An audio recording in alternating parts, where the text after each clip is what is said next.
Selamat perkenalkan, nama saya Melda Aristana Tunis, kelas G semester 3, Prodi Pendidikan Agama Kristen. Baik, di sini saya akan membahas salah satu tokoh dalam kitab Perjanjian Lama, yaitu Yosua. Baik, yang pertama ada tempat, perintah, dan janji. Baik, yang pertama tempat. Yang pertama terdapat dalam kitab Yosua pasal 2 ayat 1, yaitu di Yeriko. Yosua bin Nun diam-diam melepas dari Sitim 2 orang pengintai, katanya, pergilah amatilah negeri itu dan kota Yeriko. Yang kedua di kitab Yosua pasal 3 ayat 1, yaitu menyeberangi sungai Yordan. Yosua bangun pagi-pagi, lalu ia dan semua orang Israel berangkat dari Sitim dan sampailah mereka ke sungai Yordan. Yang ketiga di Ai terdapat dalam Yosua pasal 8 ayat 3. Lalu bersiaplah Yosua beserta seluruh tentara untuk pergi ke Ai. Yang keempat di Mesbah di Gunung Ebal terdapat dalam Yosua pasal 8 ayat 30. Pada waktu itulah Yosua mendirikan Mesbah di Gunung Ebal bagi Tuhan Allah Israel. Baik, yang kedua tentang perintah Tuhan kepada Yosua yang terdapat dalam Yosua pasal 1 ayat 1 sampai ayat yang ke-6. Yang pertama, perintah Tuhan kepada Yosua untuk merebut tanah Kanaan. Sesudah Musa hamba Tuhan itu mati, berfirman Tuhan kepada Yosua bin Nun, abadi Musa itu, demikian hambaku Musa telah mati, sebab itu bersiaplah sekarang, seberangilah sungai Yordan ini, engkau dan seluruh bangsa ini, menuju negeri yang akan kuberikan kepada mereka.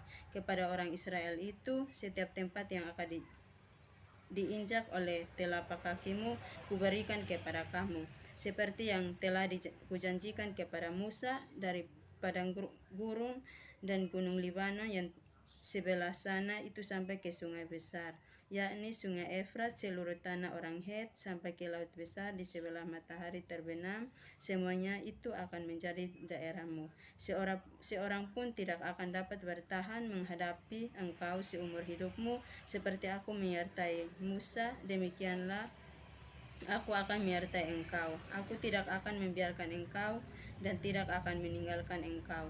Kuatkan dan teguhkanlah hatimu, sebab engkaulah yang akan memimpin bangsa ini memiliki negeri yang kujanjikan dengan bersumpah kepada nenek moyang mereka untuk diberikan kepada mereka. Yang ketiga tentang janji. Baik, yang terdapat dalam Yosua pasal 21 ayat 43 sampai 45.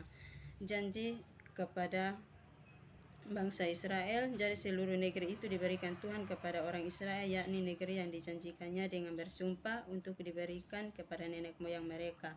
Maka mereka menduduki negeri itu dan menetap di sana. Dan Tuhan mengaruniakan kepada mereka keamanan ke segala penjuru, tepat seperti yang dijanjikannya dengan bersumpah kepada nenek moyang mereka. Tidak ada seorang pun dari semua musuhnya yang tahan berdiri menghadapi mereka. Semua musuhnya diserahkan Tuhan kepada mereka. Dari segala yang baik dan yang dijanjikan Tuhan kepada kaum Israel, tidak ada yang tidak dipenuhi, semuanya terpenuhi. Baik, yang terakhir larangan. Baik, yang terdapat dalam Yosua pasal 1 ayat 8. Janganlah engkau lupakan mempertahankan kitab Taurat ini, tetapi renungkan itu siang dan malam. Yang kedua terdapat dalam Yosua pasal 1 ayat 9b. Janganlah kecut hatimu, tawar hatimu, sebab Tuhan Allahmu menyertai engkau. Yang ketiga Yosua pasal 1 ayat 8. Janganlah takut kepada mereka, sebab aku menyerahkan mereka kepadamu. Yang terakhir Yosua pasal 10 ayat 25. Janganlah takut dan janganlah tawar hati. Sekian dan terima kasih.